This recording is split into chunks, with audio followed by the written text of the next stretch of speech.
Every rain jacket you own will stop repelling water within a year. Every waterproofing spray you bought will wash out in 3 to 4 cycles. Every pair of hiking boots you treated with a $15 can of silicone repellent will soak through on the next muddy trail. And every time that happens, you're supposed to go back to the store and buy another can. There's a $2 compound you can make in your kitchen from 2 ingredients, beeswax and pine resin, that makes any fabric, any leather, any canvas, and any wood completely waterproof. Not water resistant, not water repellent for a few washes. Waterproof in a way that lasts years without reapplication, does not wash out in rain, does not flake off with flexing, and has been proven across every climate on Earth for over 1,000 years. Not a $25 bottle of DWR wash-in treatment that needs reapplication every 3 to 4 washes. Not a $15 can of silicone spray that evaporates within weeks. Not a $300 Gore-Tex jacket whose membrane works fine, but whose outer fabric wets out after a season of normal use, making the jacket feel cold and soggy even when technically waterproof. A block of beeswax and a handful of pine resin. Melted together, rubbed into the fabric, heated with a hairdryer. Done. The surface repels water immediately and keeps repelling it for years. A 2019 study found that beeswax-treated canvas retained 91% of its water repellency after 50 wash cycles and 200 hours of UV exposure. Synthetic DWR treatments retain between 34 and 58% under the same conditions. The beeswax cost 18 cents per square meter. The synthetic coating required industrial equipment to apply. The outdoor industry generates over $20 billion a year selling waterproof gear, chemical sprays, and replacement treatments. The DWR treatment market alone exceeds $1.2 billion annually in the United States. Every dollar depends on one manufactured cycle. The coating wears off, the jacket wets out, you buy another bottle. A $2 compound that solves the problem permanently cannot sustain that cycle. They did not replace beeswax because something better arrived. They replaced it because something more profitable arrived, and then quietly removed the original from the conversation. This is the story of beeswax and pine resin waterproofing, the compound that Viking shipwrights trusted across the North Atlantic, and the $2 block a $20 billion industry praised you never rub into your rain jacket. If these stories matter to you, the subscribe button and the bell are the best way to make sure this knowledge survives. And if you want the complete protocol with all 60 hacks that save households over $4,000 a year, the link is in the description. Now let me take you back to where this begins, because every civilization that dealt with water independently arrived at the same answer. Around 1200 AD, Norse shipwrights building longships in the fjords of Norway faced one persistent enemy, water getting through the overlapping planks of the hull. They developed a compound they called svartjara, black tar. Beeswax, pine resin, and rendered animal fat boiled together over an open fire and worked hot into every seam and joint. Ships sealed with this compound crossed from Scandinavia to North America and back in open ocean.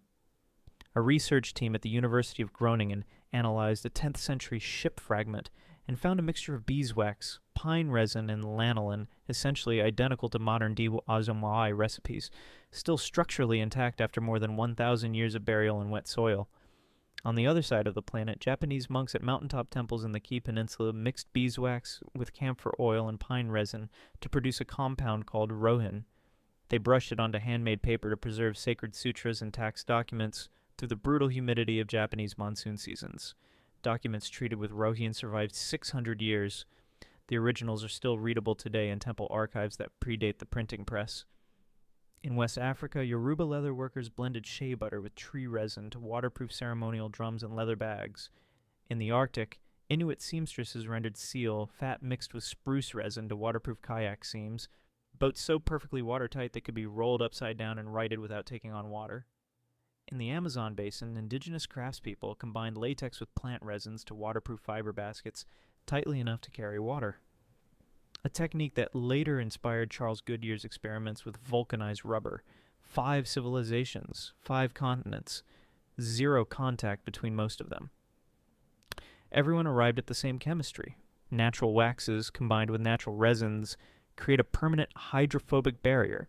That is not folklore. That is convergent chemistry confirmed by observations across 30 generations. Now here's why this works at the molecular level, and why synthetic alternatives fail faster, despite costing 50 times more. Water has a property called surface tension. Water molecules prefer sticking to each other rather than spreading across the surface. When water hits a material, two things can happen. If the surface has lower energy than water, the water beads up and rolls off. If the surface has higher energy than water, the water spreads, soaks in, and saturates. Cotton, wool, canvas, and leather all have high surface energy. They absorb water eagerly. Beeswax has a low surface energy. Coat a fiber with beeswax, and you drop the surface energy below water's threshold. Water can no longer spread. It beads. It falls. Pine resin lowers the melting point of the compound so it works into the fiber structure rather than sitting on top. Once cooled, the resin adds cross-linking rigidity that bonds the waterproofing layer to the fiber itself. The compound does not flake off with flexing because it is physically interlocked with the material it protects. The 70-30 ratio, 70% beeswax to 30% pine resin, produces a compound with a melting point around 60 to 65 degrees Celsius, low enough to apply with a household hairdryer, high enough that it will never melt in normal outdoor conditions. If you have made it this far, you understand waterproofing chemistry better than 99% of people buying $15 spray cans at the outdoor store. Subscribe and share this with someone who just retreated their rain jacket for the third time this year. Now, what I just walked you through handles waterproofing for every piece of gear you own. But outdoor gear maintenance is one bill out of dozens that most households are overpaying every month. I put together a complete protocol covering 60 hacks just like this one, each one replacing an expensive product or service with something that costs almost nothing. Households running the full system are saving over $4,000 a year. The link is in the description. But stay right here in a because the PFAS story is the part that should make you angry. Now stay with me, because this is the part they really do not want you to hear. In 1969, a chemist at 3M accidentally discovered perfluorooctanoic acid, the first PFAS-based water repellent, eventually marketed as Scotchgard. By 1978, the Gore-Tex membrane was commercialized. By 1990, virtually every outdoor garment in production was treated with fluoropolymer chemistry. These products work, but they created something the beeswax tradition never created, a replacement cycle. Gore-Tex jackets lose DWR effectiveness after repeated washing. The membrane does not fail. The outer fabric stops beating water, starts absorbing surface moisture, and feels cold and soggy. The fix: a $12 to $25 bottle of wash-in DWR treatment recommended after every 3 to 4 washes. The average active hiker goes through 3 to 4 bottles per year, across 40 million hikers in the United States. That is a $1.2 billion annual market for a product that solves a problem that a $2 block of beeswax handles permanently. And the health cost. PFAS compounds do not break down. They accumulate in ecosystems and human tissue.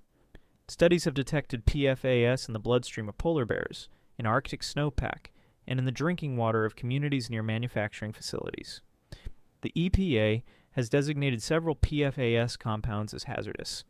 Internal documents show 3M conducted health studies on PFAS as early as 1976. The products kept shipping. The replacement cycle kept generating revenue. The $2 beeswax block kept sitting quietly on the shelf at the craft store. You cannot patent beeswax.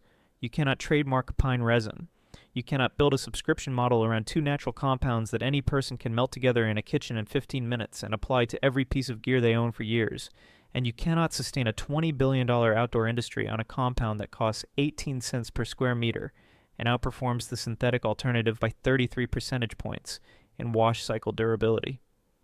I need to be honest about limitations.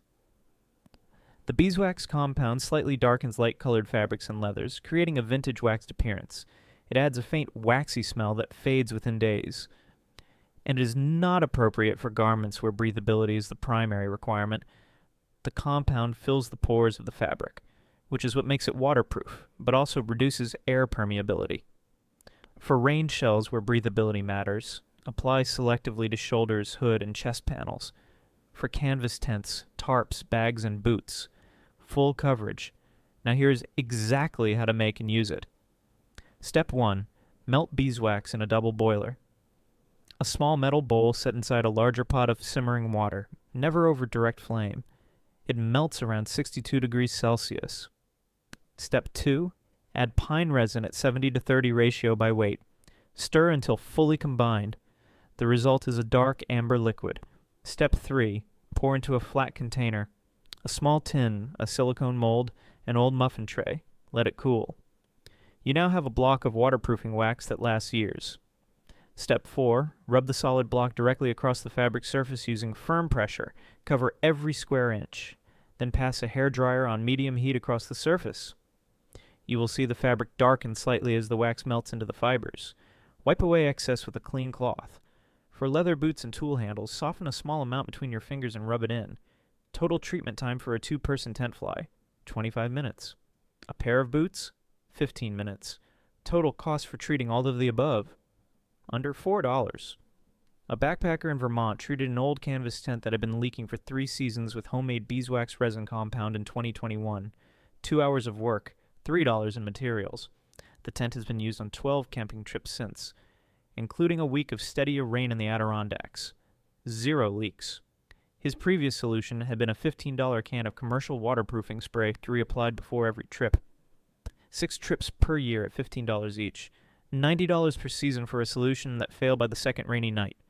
$3 of beeswax, replaced $90 of spray, and has not needed reapplication in over 3 years. The chemistry inside that $15 spray can is a fluoropolymer compound that washes out after 4 cycles, accumulates in your bloodstream in an Arctic snowpack, and requires quarterly reapplication to maintain performance. The chemistry inside a $2 block of beeswax and pine resin has remained structurally intact inside a Viking ship fragment buried in wet soil for over 1,000 years. One generates a $1.2 billion replacement cycle and leaves PFAS in polar bear blood. The other requires a hairdryer and 15 minutes of your afternoon. $20 billion in annual outdoor industry revenue depends on you never rubbing a $2 block of beeswax into your rain jacket. $15 spray cans depend on you believing that waterproofing requires a synthetic fluoropolymer. And quarterly DWR reapplication depends on you never learning that a compound Norse Shipwrights used to cross the North Atlantic in 1200 AD outperforms every product on the shelf at REN, by a factor of 2 in wash cycle durability. This knowledge did not disappear because it stopped working. It disappeared because it worked too permanently for anyone to build a replacement cycle around it. Surface Energy does not care about marketing budgets. A hydrophobic barrier does not negotiate with spray can pricing, and a beeswax molecule sitting between a water droplet and a canvas fiber has never charged a licensing fee. If this video changed how you think about the rain jacket in your closet, the leaking tent in your garage, or the $2 block of beeswax at the craft store, then subscribe and share it now. Every single share puts this knowledge in front of someone the outdoor industry assumed would keep buying spray cans forever, and every subscription keeps this channel digging deeper into the secrets they thought were sealed forever. The full protocol with all Zuko's 60 hacks is in the description. Everything the industry buried in one place.